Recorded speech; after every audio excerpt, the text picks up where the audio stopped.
High, আমি অমরেন্দ্র একটা নতুন ভিডিও নিয়ে চলে এসেছি আমার গ্রিন ডায়েরি চ্যানেলে। আজকের ভিডিওর বিষয় হচ্ছে औरों में कहाँ दम था। সিনেমাটা আজকে রিলিজ করলো এবং তার একটা রিভিউ দেওয়ার বা রিয়াকশান দেওয়ার চেষ্টা করব।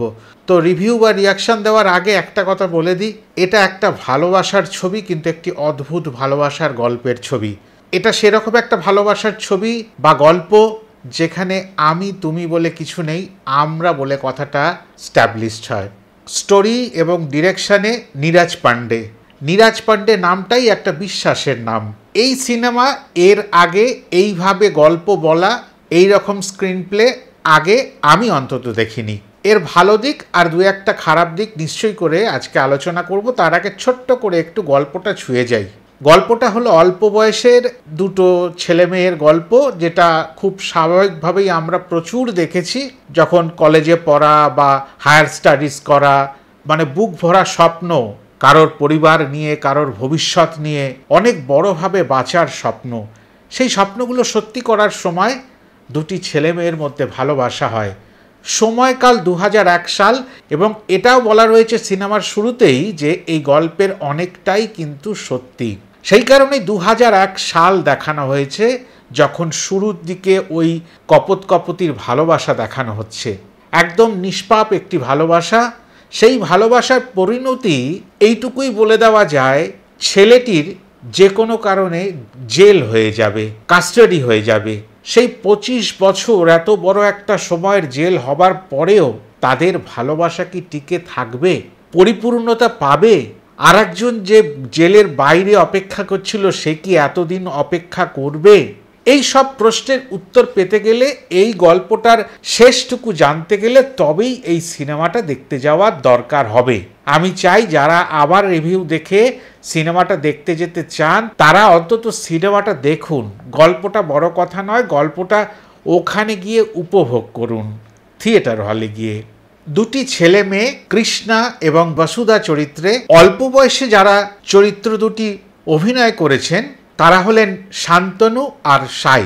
তারা যা অভিনয় করেছেন সেটা নীরাজ পান্ডে একদম টেনে বের করে নিয়েছেন তাদের থেকে, এবং তাদের যে পরিণত অবস্থা বা বয়সে সেই চরিত্রে অভিনয় করেছেন দুটিতে, সেই কৃষ্ণার চরিত্রে অজয় দেবগন আর স্বাভাবিক করেই বসুধা চরিত্রে তাবু। তাই পরিপক্কতার পরে আমরা যে অজয় দেবগন এবং তাবুকে দেখতে পেলাম, এই দুজনের অভিনয়ও বলার কিছু নেই, অসাধারণ। কিভাবে যে এত ভালো অভিনয় করা যায় সেটাও শেখার। অজয় দেবগনের অভিনয় এখানে মাত্রা ছাড়িয়ে গেছে। ভাবা যাচ্ছে না অজয় দেবগন কি লেভেলের অভিনয় করে দিয়েছেন এখানে। এবং এই অজয় দেবগনের অভিনয় দেখবার জন্য যারা সিনেমায় অভিনয়ের জায়গাটা দেখতে ভালোবাসেন তাদের যাওয়া বিশেষ প্রয়োজন। বিশেষ দুটি চরিত্রে অভিনয় করছেন জিমি শেরগিল এবং সায়াজি সিন্ডে। সায়াজি সিন্ডে অনেক পরিপক্ক অভিনেতা, কেননা আমরা নাট্যমঞ্চেও তাকে অনেকবার দেখেছি অনেক রকম অভিনয় করতে।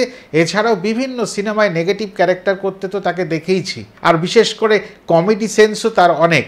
আর জিমি শেরগিল একটা অন্য লেভেলের, একটু ওয়েট নিয়ে একটা বুলেন্ট টাইপের অভিনেতা, তারও অভিনয়ের কথা আলাদা করে বলার কিছু নেই। বারবার বলবো, নীরাজ পান্ডে যতগুলো চরিত্রে অভিনেতা অভিনেত্রীদের নিয়েছেন প্রত্যেককে যেন মানে একেবারে নিংড়িয়ে দিয়েছেন, যে অভিনয় কাকে বলে তোরা দেখিয়ে দিয়ে যা। সত্যি কথা, আর্থার রোড জেলে থাকার সময় সাথে যখন বাকি কয়েকজন আসামিদের দেখানো হয়েছে, সেই আসামিরা যে ছোট ছোট চরিত্রে অভিনয় করে গেলেন, তাদেরও অভিনয় দেখার মতন। কৃষ্ণার খুব বুজুম ফ্রেন্ড একেবারে ওই অল্প বয়স থেকে জিগ্নেশ, সেই জিগ্নেশের চরিত্রে যিনি অভিনয় করেছেন, আমি তার নাম জানি না, তিনিও যে অভিনয়টি করে গেলেন শেষ ফ্রেম অবধি, সত্যি কথা তারিফ করতে হয়। যখন ভালোবাসায় 2 বছর আলাদা থাকা যাচ্ছিল না, সেই নিয়ে ভাবনা চলছিল যদি তাদেরকে কর্মসূত্রে আলাদাভাবে থাকতে হয় তাহলে তারা থাকবে কি করে 25টা বছর জেল হবার পরে, এবং সেটা কিছুটা কমে 22 বছর আলাদা থাকবে কি করে। এটা কিন্তু একটা বড় প্রশ্ন। আদৌ কি বাইরে থেকে যাওয়া মানুষটা বসুধা অপেক্ষা করবেন তার পার্টনারের জন্য, কৃষ্ণার জন্য, নাকি তিনি নতুনভাবে বিবাহ বন্ধনে আবদ্ধ হয়ে যাবেন? এই রকম অনেক প্রশ্ন নিয়ে তবে কিন্তু সিনেমাটা দেখতে শুরু হবে। আর সব থেকে বড় কথা কি জানেন, সিনেমাটার প্রথম হাফটা না বোরিং বলবো না, কিন্তু একটু স্ট্রেচড, কিন্তু গল্প বলতে গিয়ে গল্পটাকে অযথা একটু ছড়িয়ে ফেলা হয়েছে, তা ওইটা একটু ছোট করা যেত। এইটা একটা খামতির দিক, নেগেটিভ পয়েন্ট। কেননা ফার্স্ট হাফটায় কিছু মানুষের বোরিং লাগবে। তবে একটা কথা বলার, এই সিনেমাটি একেবারে আজকালকার ইয়াং জেনারেশন কতটা কানেক্ট করতে পারবে সেটা একটা প্রশ্ন আছে। একটা তো বললাম নেগেটিভ পয়েন্ট, যে গল্পটার ফার্স্ট হাফটা কেন অতটা বড় হলো, যেখানে বেশ কিছু সময় বোরিং লাগতে পারে। আমার লাগলো বা আপনার লাগলো না সেটা প্রশ্ন নয়, কিন্তু লাগার একটা চান্স রয়েছে। দ্বিতীয় হাফে ঠিক আছে, কিন্তু এই ক্লাইম্যাক্সে গিয়ে মারাত্মক ব্যাপার হবে। ক্লাইম্যাক্স নিয়েই এই গল্প, এই সিনেমা।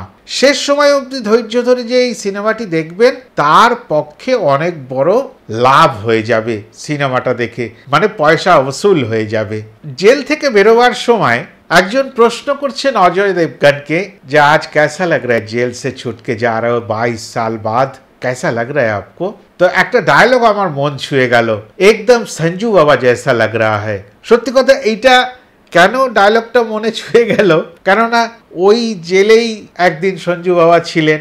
একটা কোথাও ওই দুর্বলতা, যে বন্ধুর প্রতি বন্ধুর ভালোবাসা, তাকে একটা সম্মান দেওয়া, এইটা কিন্তু এই সঞ্জু বাবা বা সঞ্জয় দত্তের নামটা নেওয়াতে একটা অন্য মাত্রা পাবে।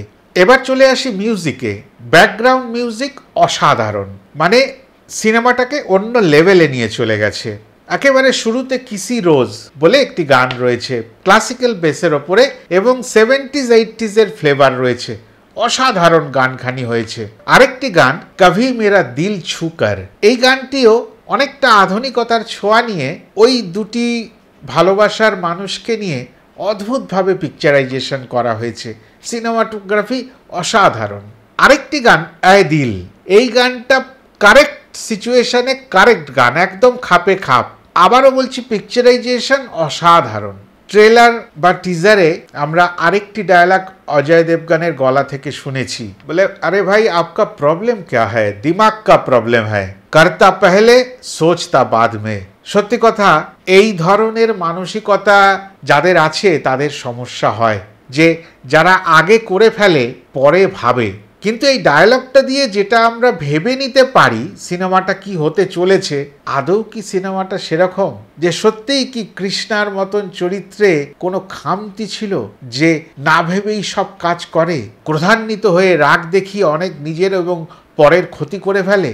সত্যি কি মানুষটা ওরকম, সবসময় রাগের বশীভূত হয়ে অনেক ক্ষতি করে ফেলে? এই প্রশ্নটাও কিন্তু ওই ক্লাইম্যাক্স অবধি তোলা থাকবে। এইরকম দুটো তিনটে ডায়লগ আপনাদের সঙ্গে শেয়ার করলাম।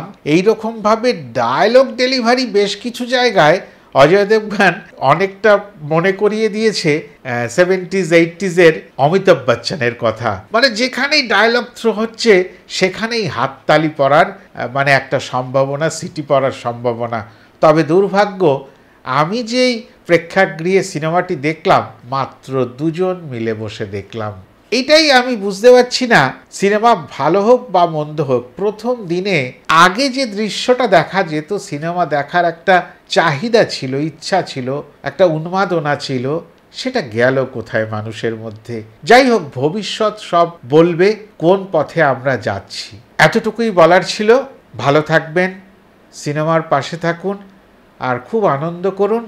আর যারা আমার এই ভিডিওটা দেখলেন এবং যাদের ভালো লাগলো, তারা লাইক কমেন্ট শেয়ার করে আমার ভিডিওটাকে একটু ছড়িয়ে দেবেন। আর এখনও যারা আমার চ্যানেলটিকে সাবস্ক্রাইব করেননি, দয়া করে সাবস্ক্রাইব করে নেবেন। সিনেমাটি দেখার পরে কীরকম হলো, আপনাদের কেমন লাগলো সেটা একটু কমেন্ট করে জানাবেন। আমার রিভিউটা কেমন লাগলো সেটাও কমেন্ট করে তো নিশ্চয়ই করে জানাবেন। আজকে আসি, নমস্কার।